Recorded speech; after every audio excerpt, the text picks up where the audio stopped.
आज हम लेकर के आए हैं क्लास 6 का साइंस से चैप्टर 1 जो भोजन से संबंधित है।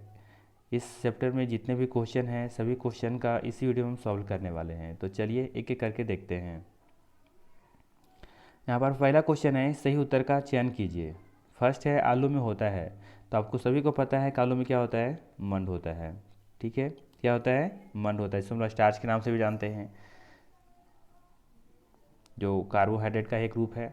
ठीक है, अगला क्वेश्चन है, हड्डियों एवं दांतों को किसके उपयोग से स्वस्थ रखा जा सकता है। तो जो हमारा हड्डी है, दांत है, यानी कि हड्डी मतलब क्या, बोन, बोन जिसको कहते हैं इंग्लिश में। तो हड्डियों और दांतों को जो स्वस्थ रखने का जो काम करता है वो कौन करता है, कैल्शियम करता है। कौन करता है, कैल्शियम। जिसका सही आंसर क्या हो जाएगा, कैल्शियम। इसके बाद सी नंबर है, इनसे किसमें पोषक तत्व नहीं होता। तो जो पोषक तत्व के बारे में बात करते हैं, जनरल में जानते हैं कि जो पोषक तत्व होते हैं कितने होते हैं, 5 होते हैं। कौन कौन, विटामिन, प्रोटीन, वसा, कार्बोहाइड्रेट और खनिज लवण। ठीक है, तो यहाँ पर आपका क्या हो जाएगा आंसर, रुक्षांश हो जाएगा। क्योंकि रुक्षांश जो होता है उसको क्या करता है कि हम जो भी भोजन खाते हैं जो अपशिष्ट पदार्थ बच जाते हैं उसको बाहर निकालने में मदद करता है। तो इससे ही आंसर इसका क्या हो जाएगा, रुक्षांश। ये पोषक तत्व में नहीं आते हैं। ठीक है, चलिए नेक्स्ट क्वेश्चन देखते हैं।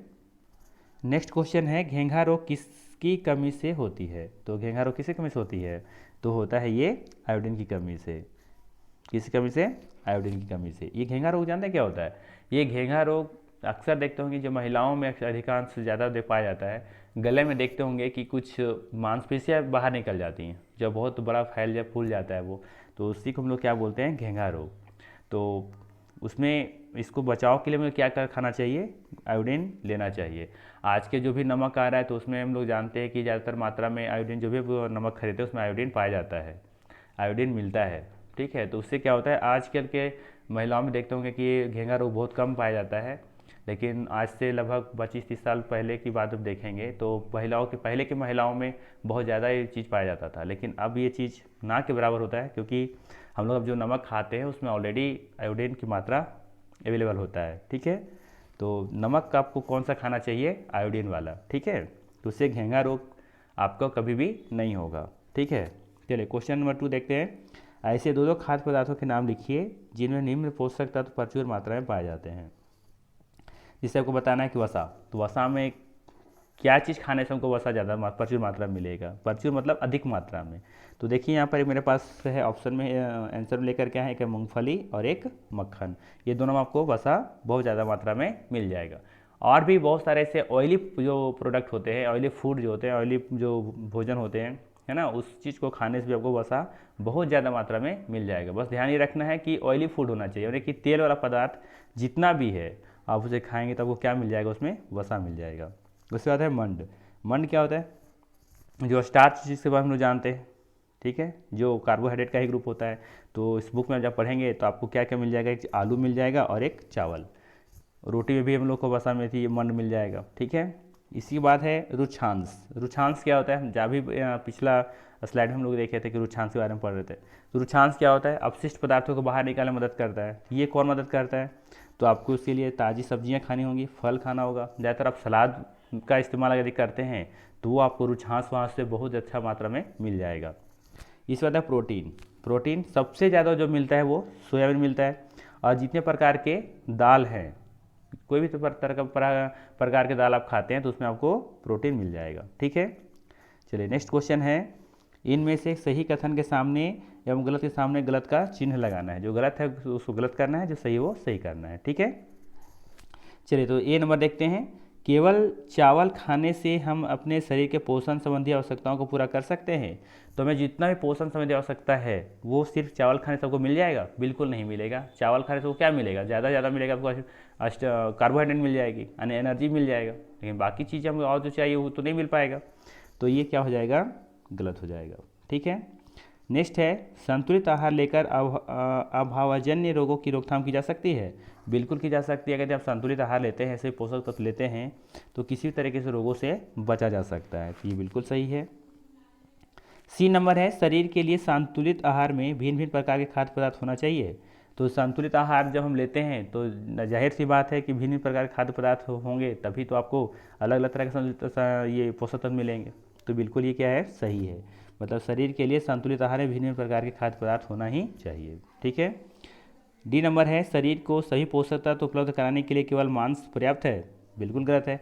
मांस से सिर्फ हमें क्या मिल सकता है? सिर्फ हमें ताकत मिल सकती है। मांस से आपका मांस बढ़ सकता है, लेकिन सभी पोषक तत्व तो नहीं मिल सकता। जैसे कार्बोहाइड्रेट हो गया, वसा हो गया, विटामिन हो गया, खनिज लवण हो गया, ये सब चीज़ें यहाँ से सिर्फ मांस खाने से नहीं मिल सकता। ठीक है, चलिए नेक्स्ट क्वेश्चन की तरफ चलते हैं। क्वेश्चन नंबर 4 है खंड का में अंकित विटामिनों से खंड का में कमी से होने वाले रोगों को मिलान कीजिए। खंड जो का में दिया हुआ है वो खंड बी में, खंड खा में जो भी दिया हुआ है उसको क्या करना है? मिलान करना है। ठीक है, तो हम यहाँ पर क्या किए, क्वेश्चन को सीधे सीधे मिला करके ही लाए हैं। आपको एग्जाम में जैसे यहाँ पर लिखा हुआ है ये वाला पार्ट, ये वाला जो पार्ट जैसे लिखा आपको वैसे ही लिखना है। आपको मिलान ऐसी सिर्फ मिलान नहीं करनी है। ठीक है, आपको जिसे हम यहाँ पर आंसर लिख के दिए आपको ऐसे ही आपको बनाना है। जैसे विटामिन ए, तो हम सीधे आंसर लिख दिए, इस विटामिन ए से क्या होता है? रतौंधी होता है। विटामिन बी से क्या होता है? बी से बेरी बेरी हो जाएगा। विटामिन सी से क्या होता है? स्कर्वी होता है। विटामिन डी से क्या होता है? रिकेटस होता है। ठीक है, तो ये यहाँ पर आपको आंसर ऐसे ही एग्जाम में लिखने हैं। विटामिन ए से रतौंधी होता है, विटामिन बी से बेरी बेरी होता है, विटामिन सी से स्कर्वी होता है, विटामिन डी से रिकेटस होता है। तो इसको एक दो बार आप अच्छे से पढ़ेंगे तो आपको याद हो जाएगा। ठीक है, चलिए नेक्स्ट क्वेश्चन देखते हैं। पांचवा क्वेश्चन जो है निम्नलिखित के दो दो उदाहरण लिखना है। जैसे कार्बोहाइड्रेट से भरपूर भोज्य पदार्थ, आपको ऐसे दो भोज्य पदार्थों के नाम लिखना है जिसमें हम लोग कार्बोहाइड्रेट बहुत ज़्यादा मात्रा में मिलता है। तो क्या हो जाएगा? आलू और चावल। आलू और चावल में हमें कार्बोहाइड्रेट बहुत ज़्यादा मात्रा में मिलता है। कार्बोहाइड्रेट से हमें क्या मिलता है? एनर्जी मिलता है ना। उसके बाद है विटामिन सी से परिपूर्ण भोज्य पदार्थ, जिसमें विटामिन हमको बहुत ज़्यादा मात्रा में मिलता हो। तो हमेशा याद रखिए विटामिन सी मतलब कि खट्टे पदार्थों में हमें क्या मिलता है? विटामिन सी मिलता है। देखिए नींबू और संतरा। ठीक है, इसमें क्या मिल जाएगा? Vitamin C. और सिर्फ अगर पूछा जाता कि विटामिन हमको लेना है, सिर्फ विटामिन लिखा रहता कि विटामिन से परिपूर्ण भोज्य पदार्थों के नाम बताइए, तो आपको सिर्फ फल का नाम बता देना था, फल और सब्जी। ठीक है, उसमें सभी में हम लोग को क्या मिल जाएगा? विटामिन मिल जाएगा। लेकिन सी पूछा है, कैटेगरी कर दिया है अलग अलग, तो विटामिन सी पूछेगा तो क्या बताना आपको? नींबू और संतरा। अगर विटामिन ए पूछता तो आप गाजर का नाम ले सकते थे। इसी तरीके सी नंबर है लौह तत्व से युक्त भोज्य पदार्थ। लौह तत्व, तो लौह तत्व से क्या क्या मिल सकता है? सेव और पालक। ठीक है, सेव और पालक में क्या मिल जाएगा? लौह तत्व मिल जाएगा। जैसे सेव और पालक में क्या होता है?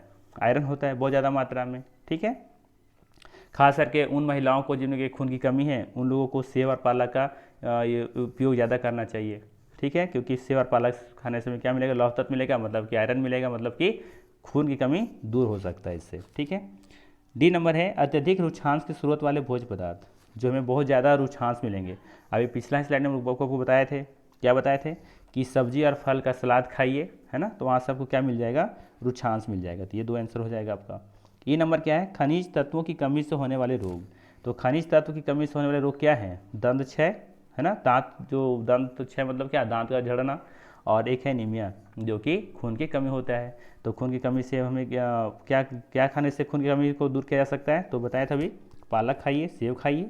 ठीक है, और यहाँ पर ये यानी कि इन ई का जो सही आंसर हो जाएगा वो क्या हो जाएगा? दंत क्षय और एनीमिया। खनिज तत्वों की कमी से होने वाले रोगों का नाम क्या है? दंत क्षय और एनीमिया हो जाएगा। ठीक है, चलिए नेक्स्ट क्वेश्चन की तरफ बढ़ते हैं।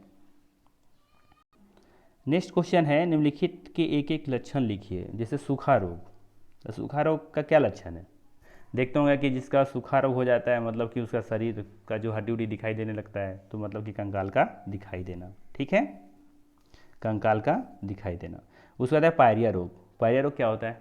पायरिया रोग से दांत भी झड़ना शुरू हो जाते हैं, लेकिन हम यहाँ लिख सकते हैं रक्त का स्राव होना, यानी कि रक्त का बहना। देखते होंगे कि जब कोई ब्रश कर रहा है या फिर हल्का से दांत में अगर मुंह में हाथ उत डालता है, अगर कुछ साफ करता है, तो देखते होंगे कि उससे खून निकलना शुरू हो जाता है। तो वो कौन सी बीमारी का लक्षण है? पायरिया रोग। हल्का से दांत उत में चोट लग गया तो देखते होंगे कि मसूड़े से वो रक्त बाहर निकलना शुरू हो जाता है। तो कौन सा बीमारी है उनका? वो है पायरिया रोग। ठीक है, तो रक्त का स्राव होना इसका एक लक्षण है।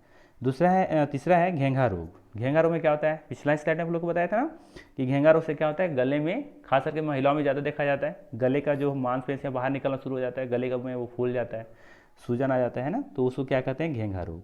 तो ये घेंघा रोग का लक्षण क्या है? गले का फूलना। वैसे था मोटापा। तो मोटापा तो आप लोग को ये नॉर्मल वर्ड है, आपको ही पता होगा। तो मोटापा में क्या होता है? पैर हाथ शरीर में क्या हो जाता है? भारीपन आता है, फूलना शुरू हो जाता है ना, फैल जाता है शरीर पूरा। तो ये मोटापा का एक लक्षण है। सातवां क्वेश्चन है कि एक मोटे व्यक्ति को अपने वजन को कम करने के लिए क्या करना चाहिए? ठीक है, तो सबसे पहले तो वसा युक्त भोजन नहीं करना चाहिए।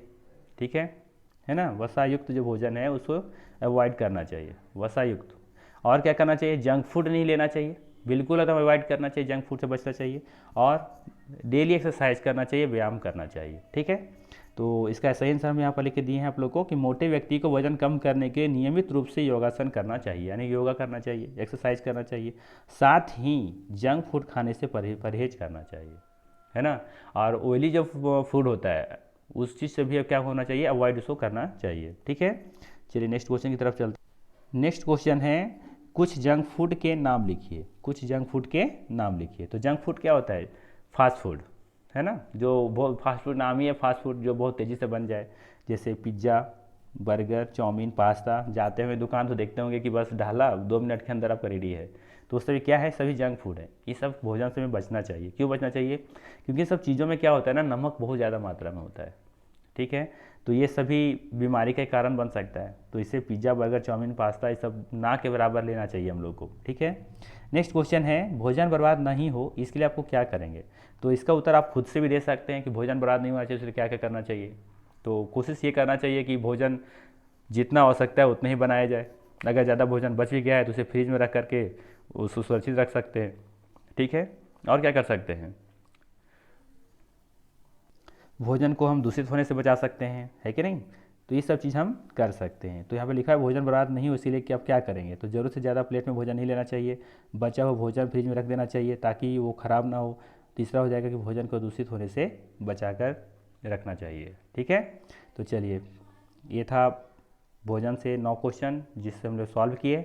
मिलते हैं नेक्स्ट वीडियो में। Thanks for watching, thank you.